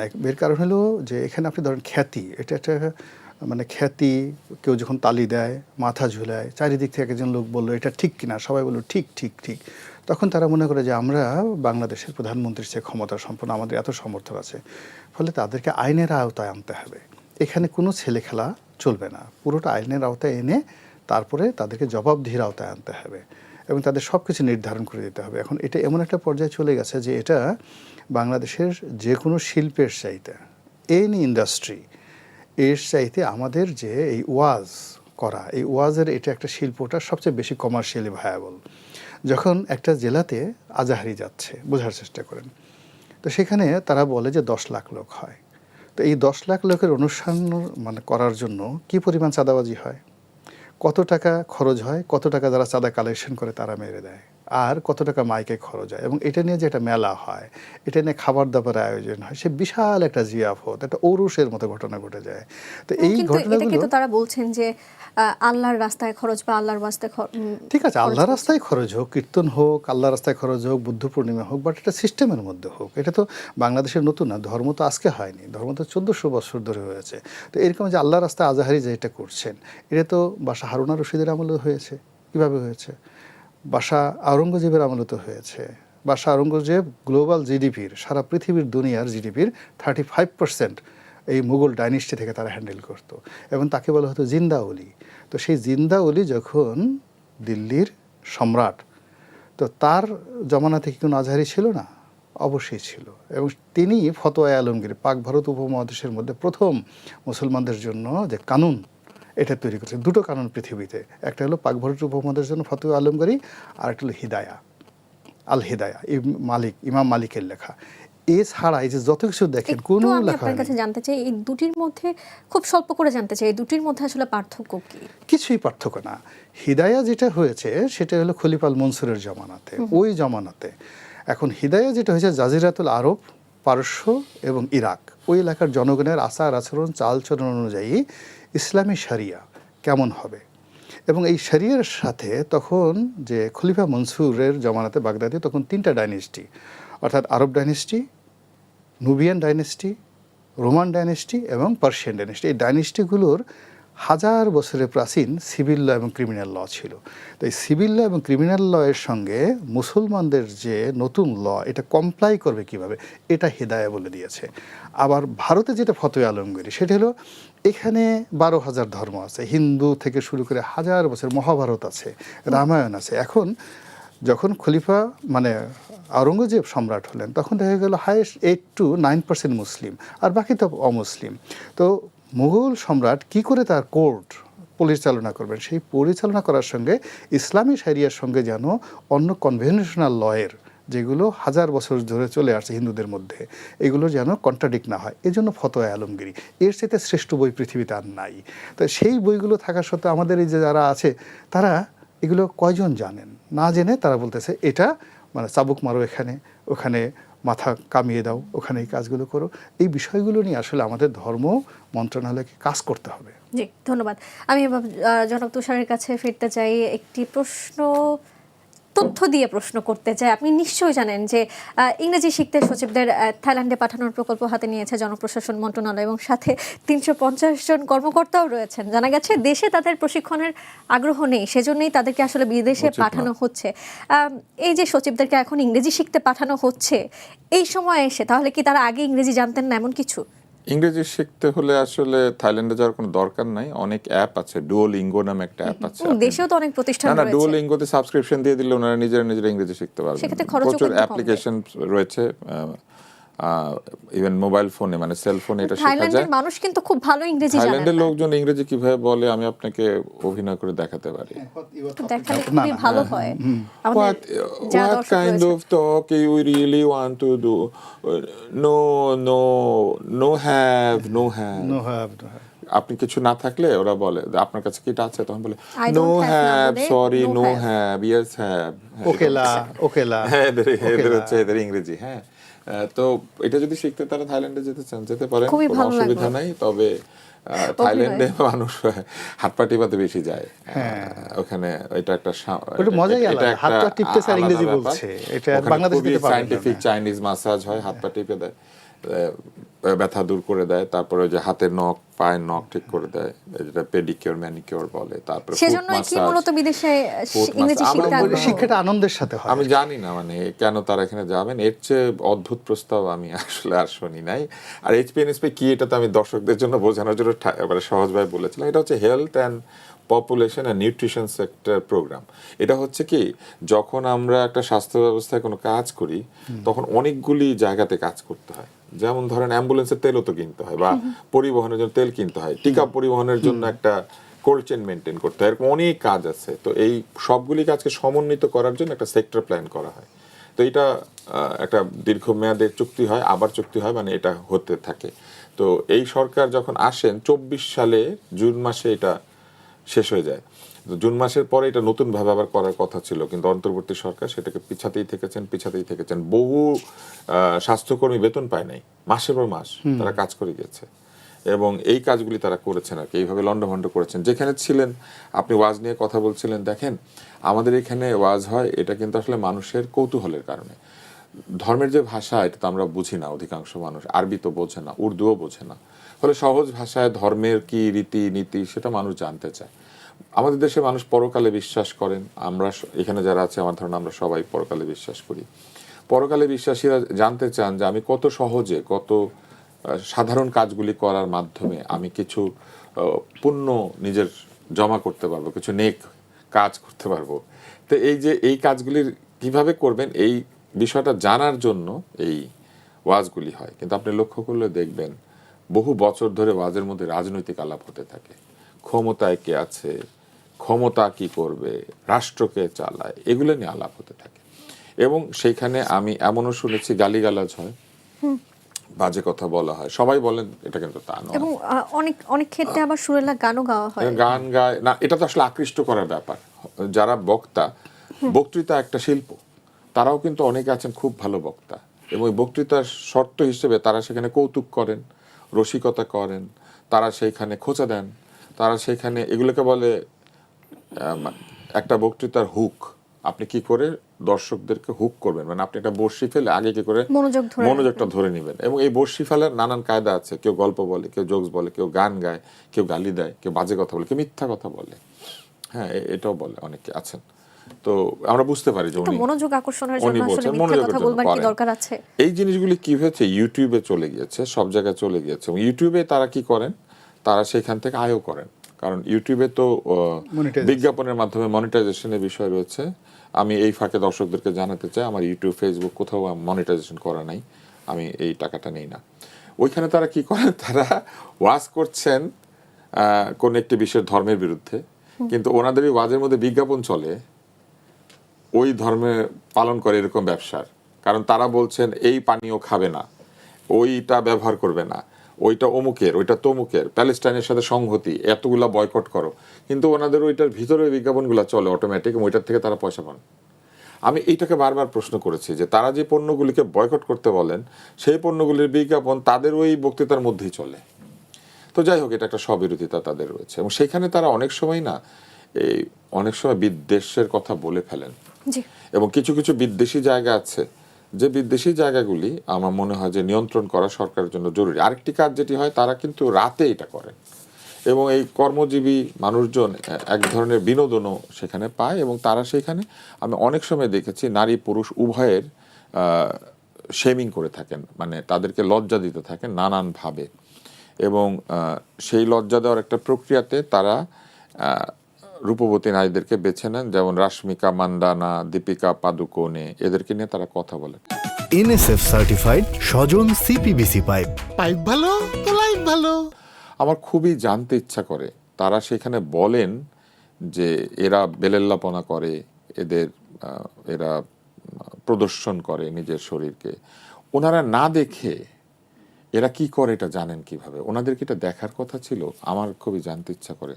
ওনারা নিশ্চয়ই দেখেন, না দেখলে কি করে বুঝেন? মানুষকে ট্রল করে বা মানুষের শারীরিক অঙ্গ প্রত্যঙ্গ নিয়ে বাজে কথা বলেন, এরা আসলে পুরো তরুণ সমাজকে এগুলিতে উৎসাহ দেন, এবং এইগুলিতে উৎসাহ দেওয়ার জন্য আরও ব্যক্তিবর্গ আছেন যারা যখন তখন যেখানে সেখানে যাকে তাকে অপমান করার জন্য এই বিষয়গুলি বলে থাকেন।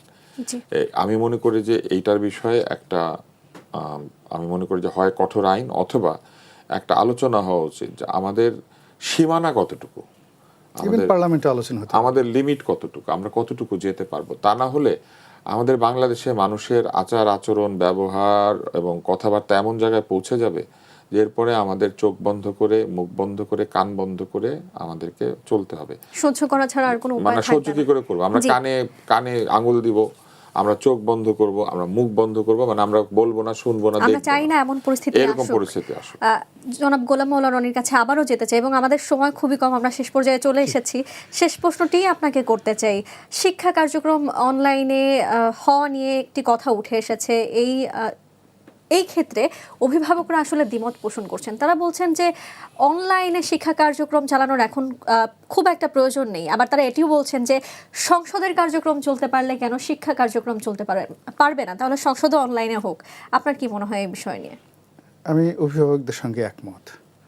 এমনি আসলে সেই করোনার সময় থেকে আজ অবধি আমাদের শিক্ষার যে ব্যাকবোনটা আছে এটা কিন্তু প্রায় ভেঙে এবং গেছে, শিক্ষার মানও নেমে গেছে অনেকখানি, ভীষণ রকম অনেকেই মান নেমে বলছেন। গেছে।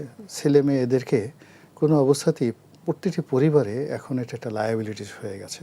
তারা পড়াশোনা করে না, ক্লাসে যেতে চায় না, অটো পাস চায়, এরপরে পরবর্তীতে বিএ পাস এমএ পাস করে শুধু সার্টিফিকেট আছে, এটা নিয়ে কর্মজীবনে তারা প্রবেশ করতে পারে না, বাবা মার উপর চাপ প্রয়োগ করে, অনেকে বিকারগ্রস্ত হয়ে যায়, অনেকে মানসিক ভারসাম্য হারিয়ে ফেলে। অনেক মধ্যবিত্ত পরিবারের সন্তান তাদেরকে বিদেশে পাঠিয়ে তারপর পিতামাতা ঘর দুয়ার বিক্রি করে যন্ত্রণা থেকে বাঁচতে চায়। অনেকে কর্মকর্তা ভালো সার্টিফিকেট দেখে চাকরি নেয়, কিন্তু এসে দেখে যে তারা কাজ করতে পারে না। ফলে পুরো একটা জেনারেশন সেই 2020 থেকে আজ অবধি যা কিছু বের হয়েছে আমাদের কিন্তু সর্বনাশ হয়ে গেছে। তো সেক্ষেত্রে যে মন্ত্রী আসছেন, তো জনাব মিলন আমাদের খুব বন্ধু মানুষ, তো ওনার প্রতি আমাদের বিশ্বাস আস্থা অনেক অনেক বেশি। তো আসলে আমার কাছে মনে হচ্ছে যে তার আসলে কোনো পপুলার বিষয় বা সরকারকে রাজি খুশি করানো এগুলোর সাথে কমপ্লাই করা দরকার নেই। শিক্ষার জন্য যেটা উপযুক্ত সেটাই দরকার। আমাদের বক্তব্যটা হলো যে বাংলাদেশে যদি একটি বাতি জ্বলে, একটা সিঙ্গেল কোনো অফিসে বাতি জ্বলে, সেটা বিশ্ববিদ্যালয়ের বাতিটা জ্বলুক। যদি একটি গাড়ি চলে তাহলে ঢাকা বিশ্ববিদ্যালয় থেকে শুরু করে কলেজ বিশ্ববিদ্যালয়গামী বাসগুলো চলুক। যদি একটা মানুষের পায়ে হাঁটার ক্ষমতা থাকে তাহলে বিশ্ববিদ্যালয় বা শিক্ষা প্রতিষ্ঠানে যাওয়ার জন্য যে রাস্তা, সেই রাস্তাটা সেই চলমান মানুষের জন্য উন্মুক্ত করে দেওয়া হোক। আমাদের দেশে আসলে যদি আমাদের এই মুহূর্তে ফান্ডামেন্টাল কোনো সমস্যা থাকে, একটা বেসিক সমস্যা, সেটা হলো শিক্ষার সমস্যা। আমাদের বেশিরভাগ মানুষেরই শিক্ষা নেই। তারপরে দ্বিতীয় সমস্যা হলো দীক্ষা নেই। আমরা যেভাবে শিক্ষা গ্রহণ করেছি সেইটা প্র্যাকটিক্যালি কিভাবে কাজ করব, সেই দীক্ষাটা আমাদের গ্রহণ করেনি, যেটাকে প্রফেশনালিজম বলা হয়, এক্সপিরিয়েন্স বলা হয়, সেটা আমাদের নেই। তো ওই শিক্ষা থেকে যে শুরুটা, সেই শুরুটা যেন সফলতার স্বর্ণের শিখরে পৌঁছে যায়, এই জন্য সবাইকে আসলে চেষ্টা করা উচিত। আমাদের এই যে দেখেন, এই যে রাশ্মিকা মান্দানা, এই যে ধর্মকর্ম যা কিছু হচ্ছে, সব কিন্তু শিক্ষার অভাব। মূল দিক হলো শিক্ষার অভাব। এখন আপনি খণ্ডিতভাবে শুধু কোরআন পড়লেন, কিন্তু আপনি দর্শন পড়লেন না। যারা কোরআনের বড় বড় আপনি অর্থ জানলেন না ঠিকভাবে, অর্থ জানলেও আপনি বুঝতে পারবেন না। ধরেন ইসলামের যারা টপ 100, সারা দুনিয়াতে টপ 100 যারা বলা হয় স্কলার, যারা কোরআনের তাফসির করেছেন, তারা সবাই ম্যাথমেটিশিয়ান ছিলেন, সবাই রসায়নবিদ ছিলেন, সবাই বড় বড় চিকিৎসক ছিলেন, এবং তারা এই বিজ্ঞানের যতগুলো শাখা, জ্যোতির্বিজ্ঞান থেকে শুরু করে সমস্ত ব্যাপারে বিশ্বমানের পণ্ডিত ছিলেন। আপনি জাবির ইবনে হায়ানের কথা চিন্তা করেন, ইবনে সিনার কথা চিন্তা করেন, আল রাজির কথা চিন্তা করেন। আল রাজি যে তাফসির করেছেন, তাফসির ইবনে কবির, পৃথিবীর সর্বকালের সেরা। এই যে আমরা বলি না, ওরা তো ডাক্তার হিসেবে আল রাজির নাম জানেন, he was a doctor, he is a medicine specialist, কিন্তু তিনি কোরআনের তাফসির করেছেন তাফসিরে কবির, যেটা পৃথিবীর সর্বকালের সেরা একটি তাফসির। এখন আমাদের এদেরকে গিয়া আপনি একটু জিজ্ঞেস করেন তো, আসি আপনার ডাক্তারি সম্পর্কে কি জানেন, আপনি একটু A+B হোল স্কোয়ার দিয়ে 4টা অঙ্ক মিলিয়ে দেন তো, দেখবেন যে বমি করে দেবে, রক্ত বমি করে দেবে। অথচ তারা সবাই সেই আলরাজি হওয়ার চেষ্টা করছে, সবাই জাবির ইবনে হায়ান হওয়ার চেষ্টা করছে, সবাই ইমাম বুখারী হওয়ার চেষ্টা করছে, কিন্তু এদের যে মেধার যে ভার্সিলাইটি ছিল, যে এদের যে মানে যাকে বলা হয় একটা বিস্তৃতি ছিল, সেটা আমাদের এই সমাজে নাই। ফলে আমাদের এখন যা কিছু অন্ধকার এই সমাজে দেখছি, রাজনীতির ক্ষেত্রে যে অন্ধকার, এই যে পার্লামেন্টে যে জিনিসগুলো হচ্ছে, বেশিরভাগ মানুষ যে সংবিধান নিয়ে কথাবার্তা বলছে, তাদেরকে যদি ডেকে জিজ্ঞাসা করেন যে বলেন তো একটা সংবিধান কখন কোন পরিস্থিতি কীভাবে তৈরি হয়, বাংলাদেশের সংবিধানের ইতিহাস কি বলতে পারবেন না। ইন্ডিয়ান সংবিধান কিভাবে এলো, আমেরিকান সংবিধান কিভাবে এলো, তারা সংবিধান বলতে বুঝে এটা বই, এই থেকে এই পর্যন্ত এই ধারা লেখা আছে ওই পর্যন্তই, কিন্তু ওটা নয়। একটা জাতি কিভাবে গঠন হয়, একটা সংবিধান কিভাবে তৈরি হয়, একটা রাষ্ট্র কিভাবে গঠন হয়, রাষ্ট্র কিভাবে, জাতির পর একটা ভাষা কিভাবে গঠিত হয়। আর যদি বলা হয় যে এই যে বাংলা ভাষা, এটার বয়স তো 800 বছরের বেশি না, তার আগে তো আমাদের ভাষা ছিল, তো ওই ভাষা থেকে বাংলা আসলো কি করে, কেউ বলতে পারবে না। এই যে আরবি ভাষা, বেশি দিন না তো, আরবি ভাষাটার বয়স মাত্র 1200-1300 বছর। এর আগে এটা যে আমাদের এখানে একটা আঞ্চলিক ভাষা আছে, এরকম একটা আঞ্চলিক ভাষা ছিল জাজিরাতুল আরবে। যখন আল্লাহ রাসূল আসলেন তখন ওখানকার রাষ্ট্রভাষা হিব্রু, আরবের রাষ্ট্রভাষা হিব্রু, পার্শ্ববর্তী রাষ্ট্রভাষা সিরিয়াতে রাষ্ট্রভাষা হলো রোমান রাষ্ট্রভাষা। ওই যেটা ইয়ামেন ছিল পারস্য সাম্রাজ্যের অধীন, তখন সেখানে ফার্সি। তো যেখানে 1400 বছর আগে পৃথিবীর দাপিয়ে বেড়ানোর 4টা ভাষা, ফার্সি, হিব্রু, রোমান, তার সাথে আরবি একটা আঞ্চলিক ভাষা। এখন আমাদের দেশের যে আঞ্চলিক ভাষা, আপনারা যদি ধরেন পার্বত্য চট্টগ্রামে অনেক আঞ্চলিক ভাষা শুনতে পারেন, ওইরকম একটা আঞ্চলিক ভাষা। তো এটা কোরআনের সাথে সাথে সাথে সাথে এটা 400-500 বছর বসে এটা আস্তে আস্তে এস্টাবলিশড হয়েছে। এটা না বুঝে আপনি দেখা গেল যে এখানে গুন্না হলো না কেন, এখানে টাল হলো না কেন, এখানে জের হলো না কেন, পেশ হলো না কেন, এখানে লাহানে জলি হলো কেন, ওরে ফাঁসি দিয়ে দাও। এই যে জিনিসগুলো ইটস এ কনজারভেটিভ। আমাদের দেশে ওই যে প্রথম আরবরা আসতো, শাহজালাল রহমতুল্লাহের সঙ্গে আসছে, ওরা যে আরবিটা শিখে আসছে, ওই আরবিটা এখন পর্যন্ত চলছে। কিন্তু এখনকার আরবি আল আজহার কীভাবে পড়ানো হচ্ছে, মদিনা ইউনিভার্সিটি কীভাবে পড়ানো হচ্ছে, তারপরে জেদ্দা ইউনিভার্সিটি কীভাবে পড়ানো হচ্ছে, এইটা আমাদের এখনও আলিয়া মাদ্রাসার লোকজন জানেই না। তো এই যে যে শিক্ষাটাকে আমাদেরকে আধুনিক করতে হবে, এবং যেখানে যেখানে সমস্যা হচ্ছে এনি হয়ার, সেটা স্বাস্থ্য বলেন, শিক্ষা বলেন, বিজ্ঞান বলেন, সব জায়গাতে ধরে নেবেন যে অন্ধকার, মানে জানে না তারা। এই জায়গাতে শিক্ষা মন্ত্রণালয়ের অনেক দায়িত্ব আছে, সেই দায়িত্বটা পালন না করে এখন কি হচ্ছে, আবার সেই ঘরের মধ্যে পাঠায় দাও সবাইকে, এরা আর নতুন যন্ত্রণা তৈরি করবে। বলেছিলাম যে একেবারে শেষ পর্যায়ে চলে এসেছে, কিন্তু আপনি অনুমতি দিলে আপনাকে আরও একটি প্রশ্ন করতে চাই। প্লিজ। ভারত চাচ্ছে বাংলাদেশে 71-এর মুক্তিযুদ্ধ বিরোধী অপশক্তির বিচার চলমান থাকুক। ভারতের সঙ্গে সম্পর্ক উন্নয়নের জন্য বিএনপি কি আওয়ামী লীগের মতো এই বিচার কার্য করতে পারবে কিনা? যদি করতে না পারে, ভারতের সাথে সম্পর্ক হবে না। ভারত যেটা হলো সেটা হলো 2001 থেকে 2006 পর্যন্ত ভারতের ভীষণ রকম একটা বিরূপ, যাকে বলা হয়, অভিজ্ঞতা রয়েছে। ওই সময়টাতে বাংলাদেশের মাটি ব্যবহার করে উলফারা যে তাণ্ডব চালিয়েছে, তাণ্ডব চালানোর পরে সে 2001 পর্যন্ত ভারতের 7 সিস্টারের তাদের মিলিটারি ডিপ্লয় করতে গিয়ে শত শত বিলিয়ন ডলার তাদের খরচ হয়ে গেছে।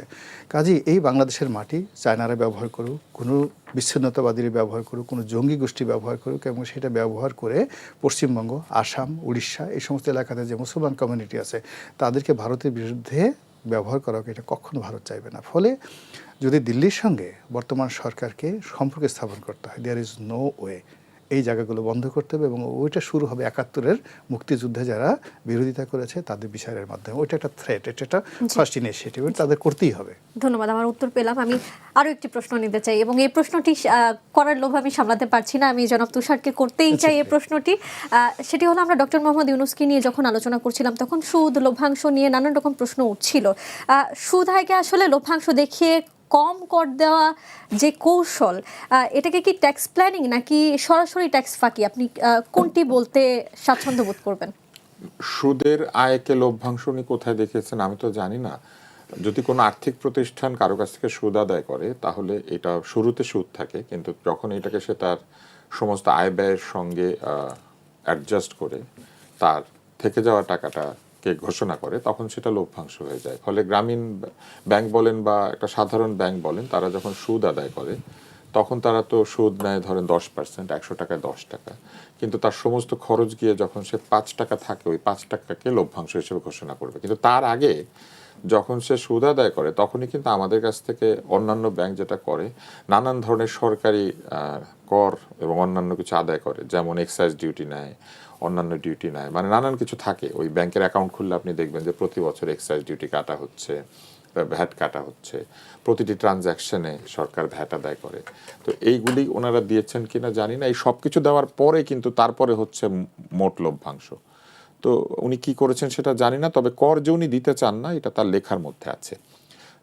ওনার যে সোশ্যাল বিজনেস সংক্রান্ত যে বইটি, সেখানে উনি বলেছেন যে উনি আশা করেন যে সোশ্যাল বিজনেস কোনো কর দিবে না কখনোই, এবং সোশ্যাল বিজনেসগুলি করমুক্ত হবে, রাষ্ট্রকে তারা কোনো কর দিবে না, তারা যে সোশ্যাল কাজ করবে ওইটাই জনগণের মঙ্গল।